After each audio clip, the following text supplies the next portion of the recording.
Welcome to ജുലിനാസ് kitchen. ഇന്ന് നമ്മൾ തയ്യാറാക്കാൻ പോകുന്നത് ബീഫ് കുരുമുളക് ഇട്ട് വരട്ടിയതാണ്. വളരെ ടേസ്റ്റി ആയിട്ടുള്ള ഒന്നാണ് കുരുമുളക് ഇട്ട് ബീഫ് വരട്ടുക എന്നുള്ളത്. എന്നാൽ നമുക്ക് അതെങ്ങനെയാണ് തയ്യാറാക്കേണ്ടതെന്ന് നോക്കാം. അതിനായി ഞാനിവിടെ 1.5 കിലോ ബീഫ് കഴുകി വൃത്തിയാക്കി എടുത്തിട്ടുണ്ട്.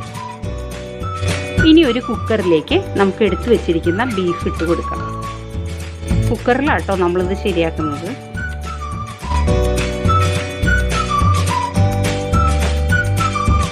ഇനി ഇതിലേക്ക് ഞാൻ 2 കുടം വെളുത്തുള്ളി ചതച്ചെടുത്തിട്ടുണ്ട്. അതിൽ നിന്നും പകുതി നമുക്ക് ഇതിലേക്ക് ഇട്ട് കൊടുക്കാം.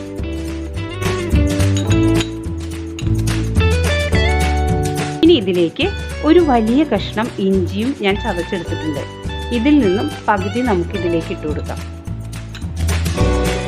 8 പച്ചമുളക് ചെറുതായി അരിഞ്ഞത് ഇട്ട് കൊടുക്കാം.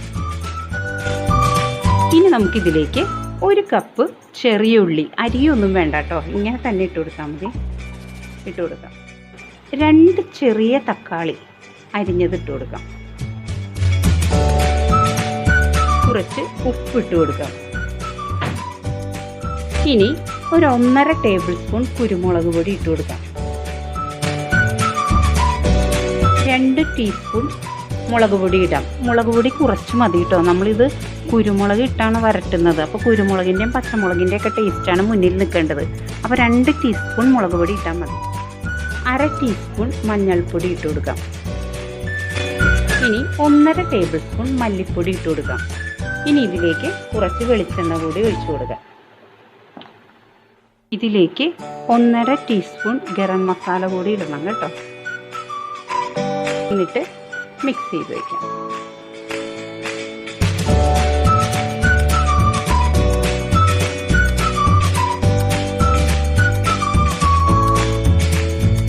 ഇനി ഇതിലേക്ക് വെള്ളം ഒന്നും ഒഴിക്കണ്ട. ബീഫിൽ നിന്നും തക്കാളിയിൽ നിന്നും ഒക്കെ വെള്ളം ഇറങ്ങി വന്നോളും. നമുക്കിത് അടച്ച് വെച്ച് വേവിച്ചെടുക്കാം.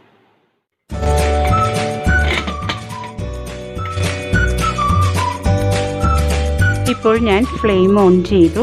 ഇനി നമുക്ക് ഒരു വിസിൽ വന്നതിന് ശേഷം 10 മിനിറ്റ് സിമ്മിൽ വേവിച്ചെടുക്കാം.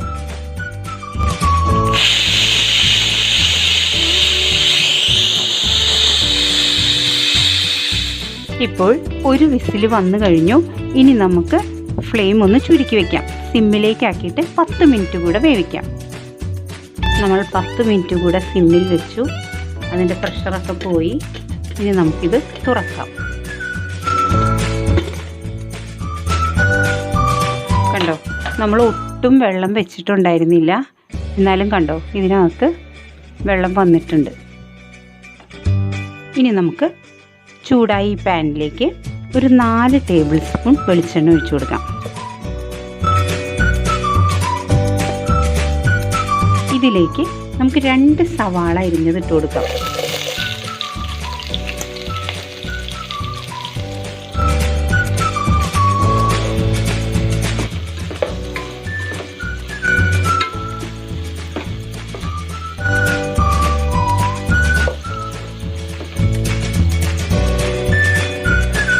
ഇനി നമുക്കിതിലേക്ക് നമ്മൾ നേരത്തെ മാറ്റി വെച്ച വെളുത്തുള്ളി ചതച്ചതും ഇഞ്ചി ചതച്ചതും ഉണ്ടല്ലോ, അത് നമ്മൾ പകുതിയല്ലേ ഇട്ടിട്ടുള്ളൂ.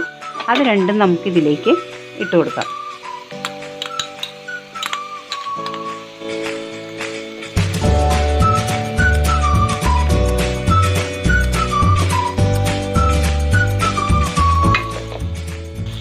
സവാളയൊക്കെ നന്നായി ഒന്ന് വാടി വരണം കേട്ടോ. ഇതിൻ്റെ കളറൊക്കെ ഒന്ന് ചേഞ്ചായി ഒരു ചെറിയ ഗോൾഡൻ കളറായി വരണം. അതുവരെ ഒന്ന് വഴറ്റിയെടുക്കണം. ഇപ്പോൾ ഇഞ്ചിയുടെയും വെളുത്തുള്ളിയുടെയും ഒക്കെ പച്ചമണമൊക്കെ മാറിക്കഴിഞ്ഞു. ഇനി നമുക്കിതിലേക്ക് ഒരു തക്കാളി അരിഞ്ഞത് ചേർക്കാം. 2 തക്കാളി നമ്മൾ ബീഫ് വേവിച്ചപ്പോൾ ഇട്ടിട്ടുണ്ട് കേട്ടോ.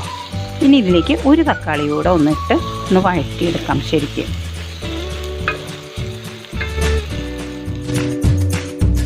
ഇപ്പോൾ തക്കാളിയൊക്കെ നന്നായി വെന്തുടഞ്ഞ് ഇതിലേക്ക് ചേർന്നിട്ടുണ്ട്. ഇനി നമുക്കിതിലേക്ക് ബീഫ് ഇട്ട് കൊടുക്കാം. ബീഫ് ഇടുമ്പോൾ ആദ്യം നമുക്ക് ബീഫ് മാത്രം ഇട്ട് കൊടുക്കാം കേട്ടോ. ചാറ് അങ്ങനെ ഇപ്പം ഇടണ്ട.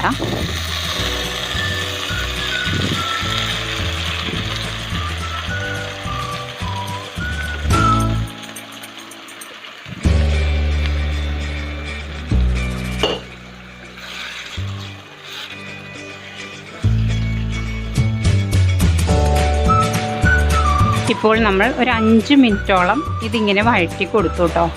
ഇനി നമുക്ക് ഈ ബീഫ് വെന്ത ആ ചാറുണ്ടല്ലോ, അത് നമുക്കിതിലേക്ക് കുറച്ച് ഒഴിച്ചു കൊടുക്കാം.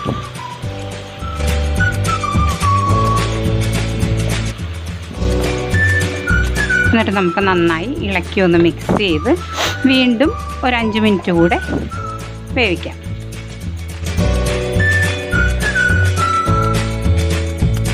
ഇനി നമുക്കിതിലേക്ക് ഒരു 4 തണ്ട് കറിവേപ്പില ഇട്ട് കൊടുക്കാം. നല്ലതുപോലെ കറിവേപ്പില ഇടണം കേട്ടോ ഇതിലേക്ക്.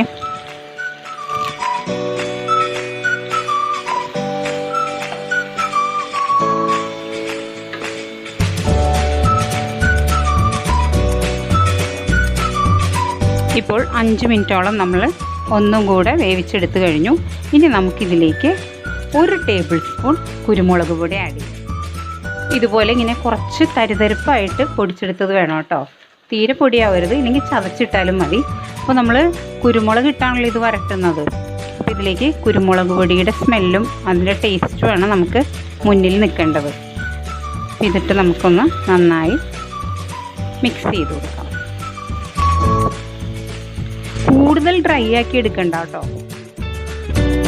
ഇപ്പോൾ നമ്മുടെ കുരുമുളക് ഇട്ട് വരട്ടിയ ബീഫ് റെഡിയായി കഴിഞ്ഞു. ഇനി നമുക്ക് ഫ്ലെയിം ഓഫ് ചെയ്യാം. നിങ്ങൾ ബീഫ് വേവിക്കുമ്പോൾ നിങ്ങളുടെ കുക്കറിൻ്റെ വിസിൽ വരുന്നതൊക്കെ അനുസരിച്ച് വേണം കേട്ടോ. അപ്പോൾ എനിക്ക് ഒരു വിസിൽ വന്നിട്ട് 10 മിനിറ്റ് കൂടെ ലോ ഫ്ലെയിമിൽ വെച്ചപ്പോഴത്തേക്കും ഒരുവിധം വെന്ത് കിട്ടി. പിന്നെ നമ്മൾ 5 മിനിറ്റ് വീതം ഇതിലിട്ട് വേവിച്ച് വന്നപ്പോൾ ഇപ്പോൾ കറക്റ്റ് നല്ല വേവായി കിട്ടി. അപ്പോൾ നിങ്ങളുടെ കുക്കറിന് വിസിൽ വരുന്നത് എപ്പോഴാണ് അതിൻ്റെ ടൈമിംഗ് ഒക്കെ നോക്കിയിട്ട് വേണം കേട്ടോ ചെയ്യാൻ. പിന്നെ ബീഫ് ഇളതാണെങ്കിൽ അത് വേഗം വെന്ത് കിട്ടും. മൂത്ത ബീഫാണെങ്കിൽ കുറച്ചുകൂടെ ടൈം വേണം. അപ്പോൾ അതൊക്കെ നോക്കിയിട്ട് വേണം കേട്ടോ വേവൊക്കെ നോക്കാനായിട്ട്. അത് പ്രത്യേകം ശ്രദ്ധിക്കണം.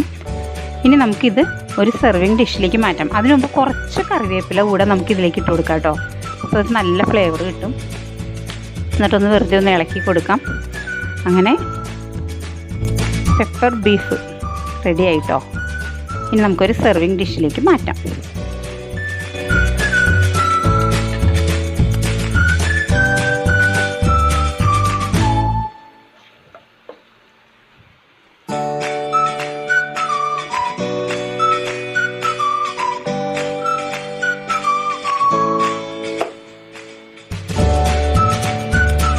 അങ്ങനെ നമ്മൾ വളരെ ടേസ്റ്റി ആയിട്ടുള്ള ബീഫ് കുരുമുളക് ഇട്ട് വരട്ടിയത് തയ്യാറാക്കി കഴിഞ്ഞു.